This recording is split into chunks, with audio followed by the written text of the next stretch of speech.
가까운 때입니다. 이제 우리 지금 대림절 오늘 두 번째 주일인데요. 첫 번째 초가 켜지고 오늘 두 번째 초가 켜졌습니다. 두 번째 초가 상징하는 것은 평화를 상징하는 초입니다.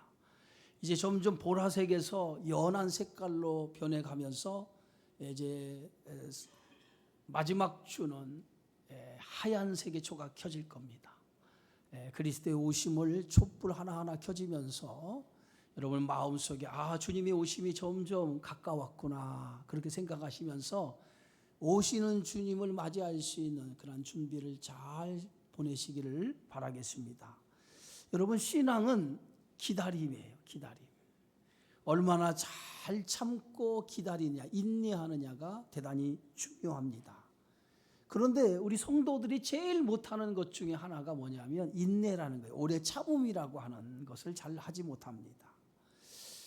우리가 엘리베이터에 이제 교회가 있는데요. 엘리베이터 타면은 자동으로 문이 닫히는 시간이 3초 정도 걸려요. 그런데 그 3초를 견디지 못하고 우리가 닫힌 버튼을 누르는 경우가 대단히 많아요.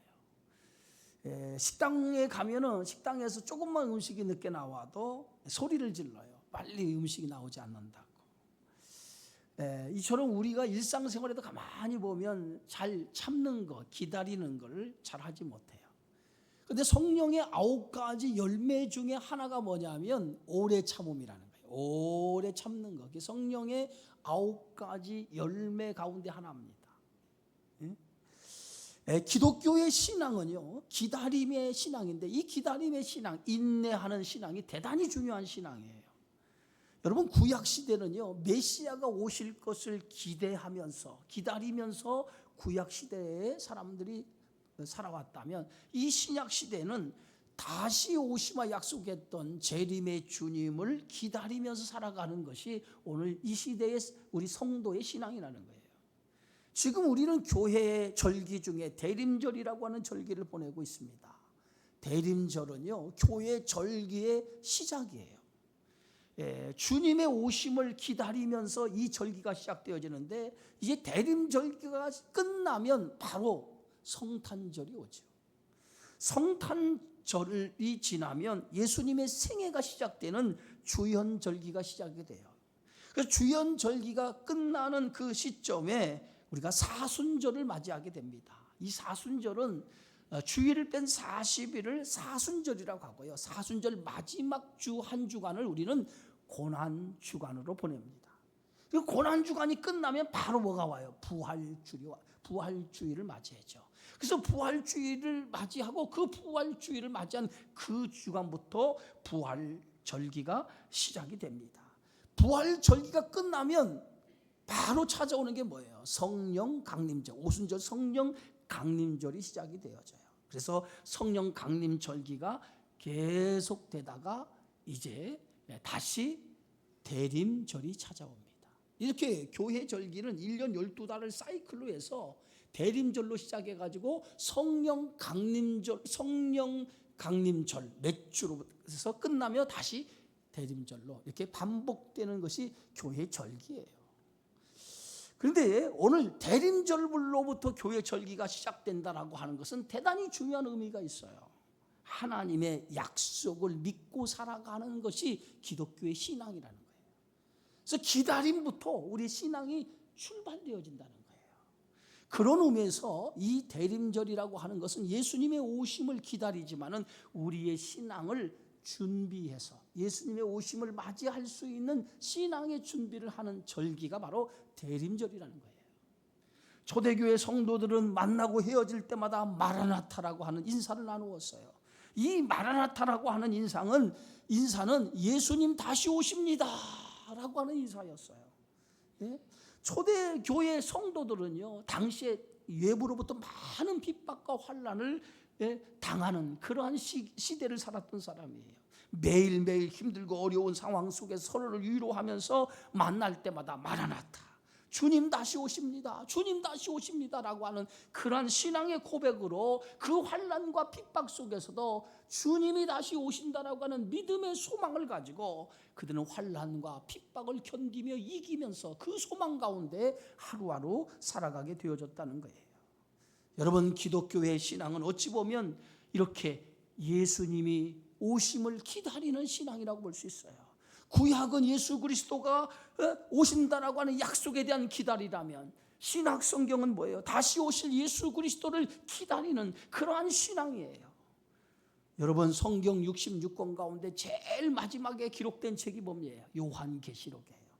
요한계시록 마지막 장이 22장인데 22장 마지막 절 20절에 성경은 이렇게 끝납니다. 내가 진실로 속히 오리라.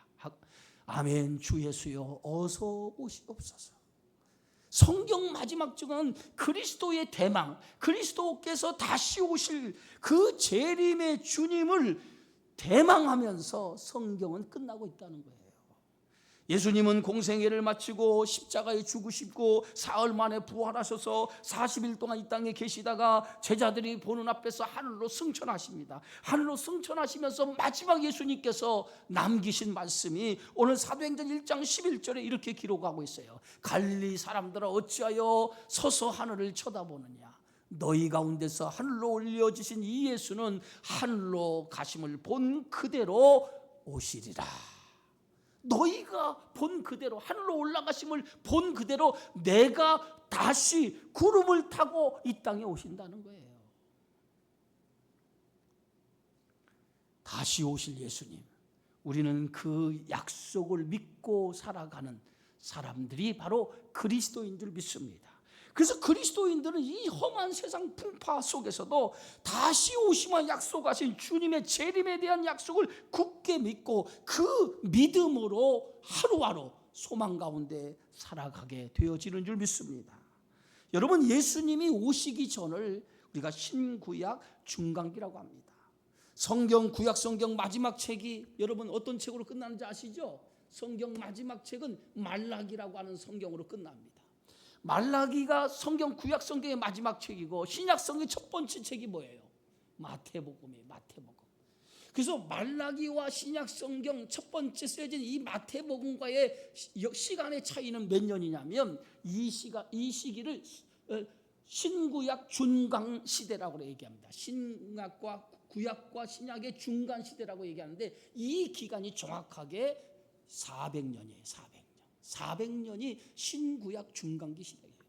이 400년 동안 말라기에서부터 시작해서 마태복음까지 하나님의 말씀이 전혀 기록되지 않았어요. 그런데 이 400년 동안을 신구약 중간기라고 하는데 이 기간 동안에 하나님은 지금 무엇을 준비하시느냐?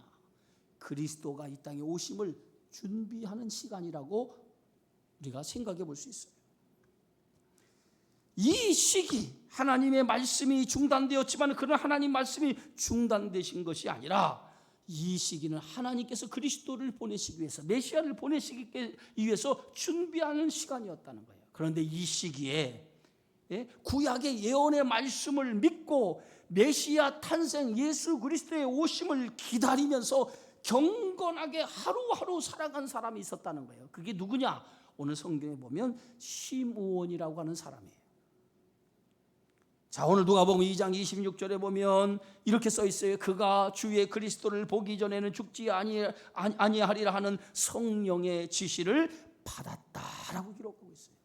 시므온은 어느 날 성령이 자신에게 임하여서 성령으로부터 하나의 지시를 받아 하나님의 계시를 받습니다. 그 계시가 뭐냐면 네가 죽기 전에 메시아 탄생을 볼 것이라는 거예요. 메시아가 이 땅에 오심을 너는 네 눈으로 직접 보게 될 것이라는 거예요. 그것을 성령으로부터 계시를 직접 시므온이라고 하는 사람이 받게 되어져요. 여러분, 믿음의 조상 아브라함이 갈대아 우르에서 살고 있었어요. 우상을 숭배하며 살고 있었어요. 그런데 어느 날 영광의 하나님께서 오늘 아브라함 갈대아 우르에서 우상을 섬기고 있는 아브라함의 인생 속에 들어가셔서 아브라함에게 이렇게 말씀합니다. 너는 본토 친척 아버지 집을 떠나 내가 지시하는 땅으로 가라. 내가 너를 큰 민족으로, 너를 통해서 큰 민족을 이루고 내가 너에게 복을 줘 내게 복의 근원으로 삼을 것이다. 아브라함은 그 약속의 말씀을 받고 그때 그의 인생에 하나님의 약속을 붙드는 인생의 삶을 살아가기 시작하죠. 마찬가지로 시몬이라고 하는 사람에게 성령이 임하여서 성령께서 시몬에게 주신 말씀이 그리스도를 보기 전에 너는 죽지 아니하리라. 너는 죽기 전에 메시아가 이 땅에 태어날 것을 내 눈으로 직접 보게 될 것이다. 그렇게 말씀하셨어요.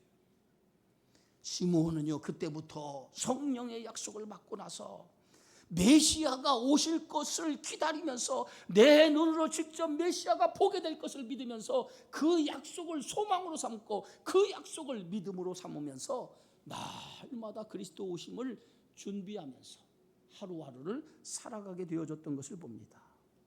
이 시몬이라고 하는 사람은 구약에 보면 어떻게 보면 예녹과 같은 사람이에요. 예녹과 같은 사람.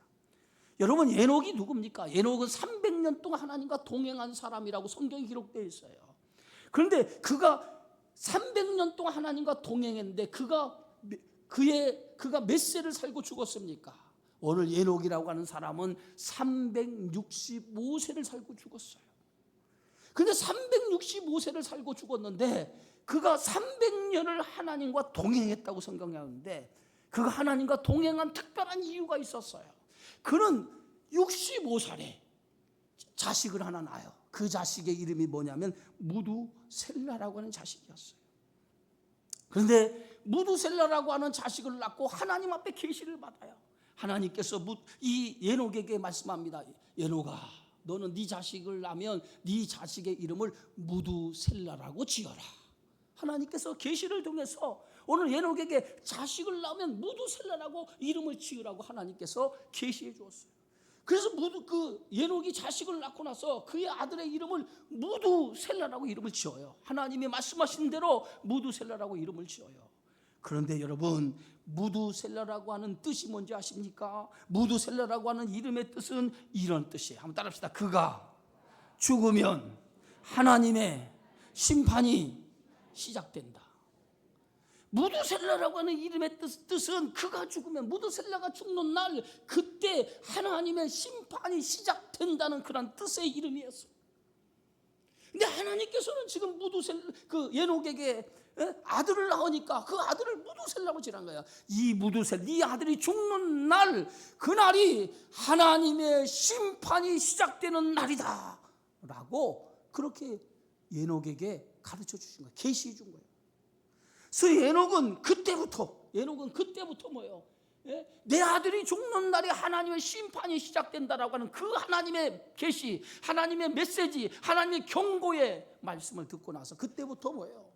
예녹은 하나님과 동행하는 삶을 살기 시작한 거예요. 하나님과 동행하는 삶. 응?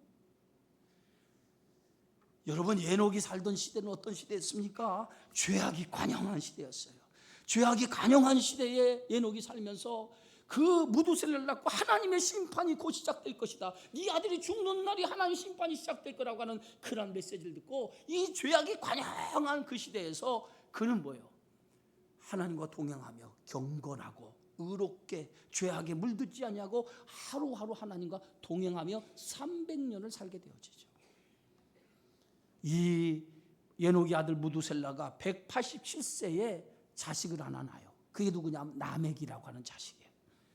라멕을 낳은 후에 782년을 지나면서 오늘 969세에 누가 죽냐? 무두셀라가 969세에 죽어요. 오래 살지요. 969세에 죽어요.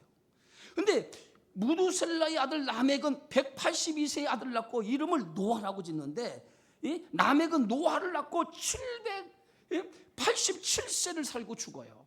그런데 노아의 나이 600세, 무두셀라의 나이 정확하게 무두셀라가 죽던 해가 969세인데 정확하게 노아의 나이 600세에 무두셀라가 죽는 그 해에 뭐가 시작되겠어요?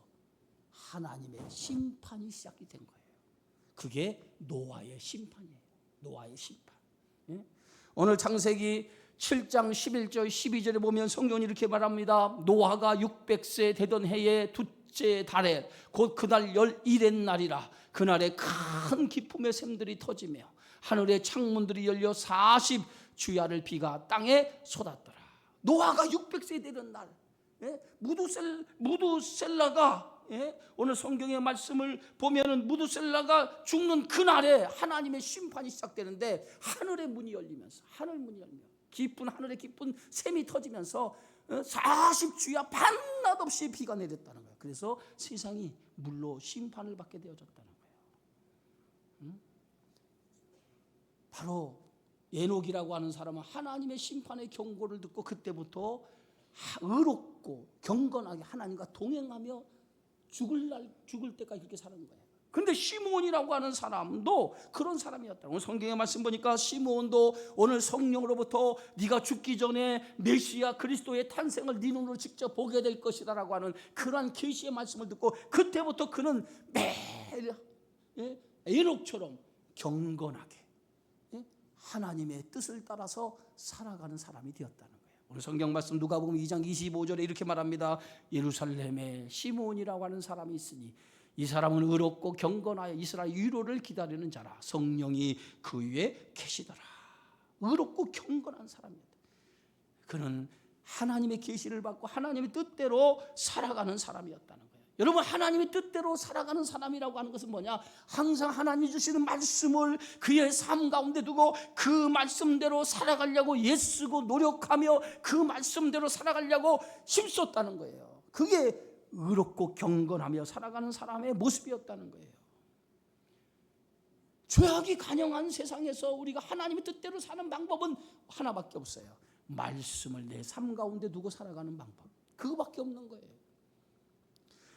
신명기 6장에 보니까 들으라 이스라엘 백성아 들으라 이스라엘 백성아 들으라 하면서 이스라엘 백성들에게 주신 경고의 메시지 가운데 하나가, 오늘 내가 내게 명하는 이 말씀을 마음에 새기고 내 자녀에게 부지런히 가르치며 집에 앉았을 때이든지 길을 갈 때이든지 누워있을 때이든지 일어날 때이든지 이 말씀을 강론할 것이며 너는 그것을 내 손목에 매며 기호를 삼고 내 미간에 비춰 표를 삼고 내 집 문설주와 바깥문에 기록하라.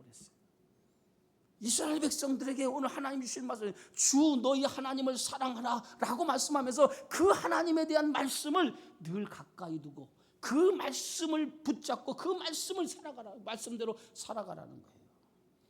여러분, 이 죄악이 관영한 시대에서 살아가는 유일한 그리스도인의 삶은 말씀을 붙잡고 살아가야 된다는 거예요. 시므온의 삶은 바로 그런 삶이었다. 하나님이 주신 말씀을 가지고 그 말씀을 붙들고 경건하게 살려고 하나님 말씀대로 살려고 노력했다는 거예요.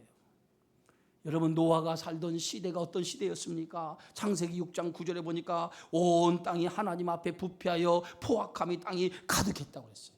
이게 노아가 살던 시대였어요. 온 땅에 하나님 앞에 부패하고 포악함이 가득했다. 그래서 하나님께서 더 이상 그들의 포악함과 그들의 죄악을 더 이상 볼 수가 없어서 하나님께서 노아를 통해서 방주를 예비하게 하고 그리고 그 세상을 하나님이 심판하시는 거 아니겠어요? 그런데 그렇게 죄악가 간영한 그 세상 속에서 노아가 어떻게 살았습니까? 오늘 창세기 6장 9절에 보면 죄가 간영한 세상에서 노아는 뭐라고 소개합니까? 의인이요 당대의 완전한 자라. 그는 하나님과 동행했다. 에녹과 같이 죄악이 관영한 세상에서 그는 하나님과 동행하는 삶을 살아갔다는 거예요. 여러분, 시므온은 바로 하나님이 계시의 말씀을 듣고 그때부터 뭐예요? 하나님과 동행하면서 경건하고 의롭게 하나님의 뜻을 따라 살아가게 되어진 줄 믿습니다. 여러분, 그리스도인의 삶은 어떤 삶이에요? 오늘 주님의 오심을 기다리면서 살아가는 성도의 삶이 그리스도의 삶인데, 그리스도는 주님이 오실 때까지 오늘 노아처럼 에녹처럼 시므온처럼 경건하고 의로운 마음으로 하나님의 말씀을 삶의 한복판에 두고 주님의 말씀을 붙들고 하나님의 뜻을 위해서 살아가는 성도가 되어져야 될 줄 믿습니다. 그것이 믿음의 사람이에요. 여러분 잘 아는 것처럼 요셉은 형들의 시기와 미움을 통해서 예굽에 던져졌을 때에 시위대장 보디발의 집에 팔려갑니다. 그리고 보디발의 집에서 종으로 봉사하게 되어질 때 그의 아내가 요셉을 유혹하게 되어져요. 그때에 요셉은 하나님 앞에 이렇게 그 보디발의 아내에게 이렇게 고백합니다. 내가 어찌 하나님 앞에 죄를 지을 수 있으랴. 예? 하나님 말씀을 붙들고 그 유혹을 물리쳤던 것을 보게 되어지죠. 여러분, 죄된 세상에서 우리가 믿음을 지키고 하나님 말씀 가운데 살아가기 위해서는 우리가 항상 하나님의 약속을 든든히 붙잡고 그 말씀을 내 삶의 한 가운데 두고 경건하게 살아가야 될 줄 믿습니다. 누가복음 2장 25절을 본문의 말씀에 보니까 이 사람은 의롭고 경건하여 이스라엘의 위로를 기다리는 자야, 이렇게 소개하고 있어요. 시므온이 살던 시대는 로마 지배 아래 식민지로 살던 시대였어요. 아무라고 앞날에 대한 희망이 없었어요. 백성들이 아무런 희망이 없는 절망의 시대였어요. 예? 그런 절망의 시대 속에서 오늘 시므온은 살고 있었는데 하나님이 약속을 받았던 거예요. 내가 죽기 전에 메시아 탄생을 보게 될 것이다. 그것이 시므온에게는 하나의 위로가 된 거예요. 절망의 세상 속에서 위로가 된 거예요. 위로, 하나님의 위로가 된 거예요. 오늘 이사야 선지자는 이스라엘 백성에게 70년 포로로 끌려갈 것을 예언하면서 그 70년 포로가 끝나게 되면 하나님께서 다시 회복해 주실 거라고 하는 이스라엘 백성들의 위로를 선포하는 것을 보게 되어지죠. 그 선포의 말씀이 이사야 40장 1절이에요. 너희 하나님이 이르시되 너희는 위로하라. 내 백성을 위로하라. 너희는 예루살렘에 마음에 닳도록 말하며 그것에게 외치라. 그 노역의 때가 끝났고 그 죄악이 사함을 받았느니라. 70년의 포로 생활이 끝나고 하나님 너희의 모든 노역이 다 이제 끝날 때가 되었다는 거예요. 하나님께서 너희를 다시 세우신다는 거예요. 하나님의 위로를 통해서 너희 백성을 다시 하나님 백성으로 세우시겠다는 거예요. 시므온이 바로 로마 시대의 압제 밑에서 살아가던 그 시대에 하나님께서 시므온에게 위로해 준 거예요. 메시아가 오실 것이다. 그 메시아가 모든 이스라엘 백성을 절망의 자리에서 희망의 자리로 하나님께서 너희를 위로하는 자리로 이끌어 주실 것이라는 거예요. 그것이 바로 시므온이 본 환상이었고 시므온이 본 하나님으로부터 받은 계시였어요. 여러분, 시므온이라고 하는 사람을 지배했던 것이 뭡니까? 그게 바로 성령이었어요. 성령. 오늘 성경 말씀에 보니까 성령으로부터 그리스도를 보기 전에는 죽지 아니하리라 라고 하는 약속을 받았다는 거예요. 성령. 예? 여러분, 이 세상을 살아가는 가장 큰 힘은 우리에게서 나오는 게 아니에요. 나에게서 나오는 것이 아니라 주의 성령으로부터 세상을 살아가는 힘이 생겨지는 줄 믿습니다. 오늘 시므온이 주의 성령의 은혜를 받고 나서 그 성령으로부터 세움을 얻고 그 힘을 통해서 그리스도가 이 땅에 오실 것을 알았고 그리스도를 보기 전에는 죽지 아니하리라고 하는 하나님의 음성을 듣고 그 음성을 통해서 그가 힘을 얻고 어두운 세상에 믿음으로 살아가게 되어졌다는 거예요. 여러분, 믿음으로 살아가는 사람들의 공통점이 있다면 하나님의 약속을 붙들었다는 거예요. 어느 시므온도 하나님의 약속을 받고 하나님의 약속을 붙들고 살아가는 믿음의 사람인 줄 믿습니다. 오늘 저와 여러분도 마찬가지예요. 우리도 하나님의 약속을 붙들고 살아가는 사람이에요. 어떤 환경이나 어떤 상황에도 하나님의 약속을 붙들고 살아가는 사람은 흔들리지 아니하고 하나님의 약속을 든든히 붙들고 그 약속을 따라 살아가게 되어지는 줄 믿습니다. 근데 이 약속을 이 약속을 붙들고 살아갈 수 있는 힘을 주시는 분이 누구냐? 그게 바로 성령이라는 거예요. 성령. 내 힘으로는 하나님의 약속을 붙들지 못하지만은 성령이 나에게 임하여서 그 성령께서 하나님의 약속의 말씀을 붙들고 살아가도록 우리를 인도해 주신다는 거예요. 예수님은 이 세상을 이제 그래서 공생애를 다 마치고 하늘로 올라가시면서 우리가 한 가지 약속했죠. 그 약속이 뭡니까? 내가 세상 끝날까지 너희와 항상 함께하리라. 이 하나님이 오늘 예수님이 약속한 이 약속은 무엇을 얘기하는? 성령을 너희에게 주겠다는, 성령을 통해서 내가 세상 끝날까지 너희와 항상 함께 하겠다고 하는 약속이었어요. 우리는 성령을 통해서 주시는 그 믿음을 가지고 그 힘을 가지고 하나님의 약속을 붙들고 살아가는 믿음의 성도가 되어야 될 줄 믿습니다. 오늘 성경 말씀에 보니까 시므온은 한 가지 약속을 받았어요. 그리스도를 보기 전에는 죽지 아니하리라. 네가 그리스도를 보기 전에는 죽지 아니하리라. 오늘 시몬은 그 약속을 붙들었어요. 성령께서 주시는 그 약속을 붙들고 이제 하루하루 주님이 오실 날만을 대망하며 기다리며 살아갔어요. 그런데 어느 날이었어요. 그는 성령의 인도하심을 받고 성전에 들어가게 됩니다. 그런데 때마침 예수님의 부모인 요셉과 마리아가 정결 예식을 드리기 위해서 예수님을 품에 안고 성전에 들어오고 있는 모습을 보게 되어진 거예요. 그때 시몬은 그 마리아가 그 아기 예수를 안고 성전에 들어오는 그 모습을 보고 단번에 그가 누구인지를 알아봤어요. 자신이 평생 기다리던 성령께서 약속하신 대로 네가 죽기 전에는 메시아 그리스도를 네 눈으로 보고 죽을 것이라고 하는 그 약속의 말씀을 믿고 살아왔던 오늘 시몬은 그 아기 예수를 안고 들어올 때 그분이 메시아, 그분이 그리스도인 것을 알게 되어졌어요. 그래서 시몬은 달려가서 그 아기 예수를 안고 하나님을 찬양하게 되어져요. 그 찬양의 말씀이 오늘 성경 말씀에 보면 2장에 이렇게 써 있어요. 오늘 29절부터 32절까지입니다. 우리 다 같이 한번 읽어볼까요? 주제여 이제는 말씀하신 대로 종을 평안히 놓아 주시는도다. 내 눈이 주의 구원을 보았사오니 이는 만민 앞에 예비하신 것이요 이방을 비추는 빛이요 주의 백성 이스라엘의 영광이니이다. 여러분 이 말씀을 좀 쉬운 성경으로 제가 읽어볼게요. 주님 이제 주님의 종을 주님의 말씀대로 평화롭게 떠날 수 있게 하셨습니다. 제 눈으로 주님의 구원하심을 보았습니다. 주님께서 이 구원을 모든 백성들 앞에 마련해 주셨습니다. 이는 이방 사람들에게는 계시의 빛이며 주님의 백성 이스라엘에게는 영광입니다.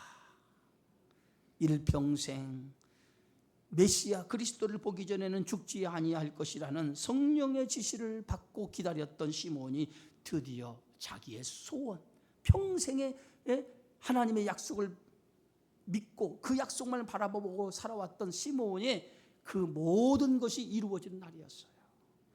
결국 시몬은 만민의 구원자가 되고 이방에 비추는 빛이신 이스라엘 영광이 되시는 예수님을 보게 되는 영광을, 복을 누리게 되었다는 거예요. 시몬은 아기 예수를 안고 하나님을 찬송하며 이렇게 얘기합니다. 이제는 종을 평안히 놓아주시는도다. 내는 이제 두 눈을 감고 죽을 수 있게 되었다는 거예요. 내가 이제 두 눈을 감고 죽을 수 있게 되었다는 거예요. 메시아이신 그분을 내 눈으로 직접 보았으니 이제 나는 한이 없다는 거예요. 나는 죽어도 이제 좋다는 거예요. 여러분 찬송가 450절에 보면 그 찬송가 가사가 뭔지 아세요? 내 평생 소원이 이것뿐 주의 일하다가 이 세상 이별하는 날 주 앞에 가리라. 이게 시므온의 고백이에요. 평생 동안 주님을 보고 메시아신 그분을 보고 죽는 것이 그의 소원이었는데 정말 그 시므온은 자신이 평생 그리던 메시아를 보고 그는 평안히 세상을 떠날 수 있는 하나님의 복을 받은 사람이 되어진 줄 믿습니다. 사랑하는 성도 여러분, 지금 우리는 주님의 오심을 기다리는 대림절을 지나고 있어요. 어떤 마음으로 주님의 오심을 지금 기다리고 계십니까? 여러분 어떤 마음으로 주님의 오심을 기다리고 있습니까? 다시 오실 주님은 재림의 주이지만 또 하나 심판주로 이 땅에 오시는 것을 우리는 기억해야 돼요. 평생 주님의 오심을 준비한 시므온은 뭐예요? 다시 오실 주님을 맞이하기 위해서 하루하루 깨어 의롭고 경건한 모습으로 주님의 오심을 준비하면서 기다리면서 마침내 주님의 오심을 맞이했어요. 그런 것처럼 이 대림절은 주님의 오심을 기뻐하는 절기지만은 그러나 또 하나 주님의 오심을 맞이할 수 있는 영적인 준비를 갖추는 그러한 시간이라는 거예요. 의롭고 경건하지 아니하면 주님이 오실 때 우리는 주님 앞에 심판당할 수밖에 없다는 거예요. 주님의 오시는 날 아멘 주 예수여 어서 오시옵소서 하고 주님을 기쁨으로 주님을 즐거움으로 영접할 수 있는 그런 믿음의 준비가 되어져 있어야만이 우리가 기쁨으로 주님을 맞이할 수 있는 줄 믿습니다. 그런 마음으로 이 대강절을 보내야 이 대강절이 의미가 있어요. 그런 믿음의 준비를 갖추는 저와 여러분의 신앙이 되어지기를 주님의 이름으로 축원합니다. 기도합니다. 아버지 하나님 감사합니다. 주님이 오시는 성탄의 절기입니다. 그러나 주님의 오심을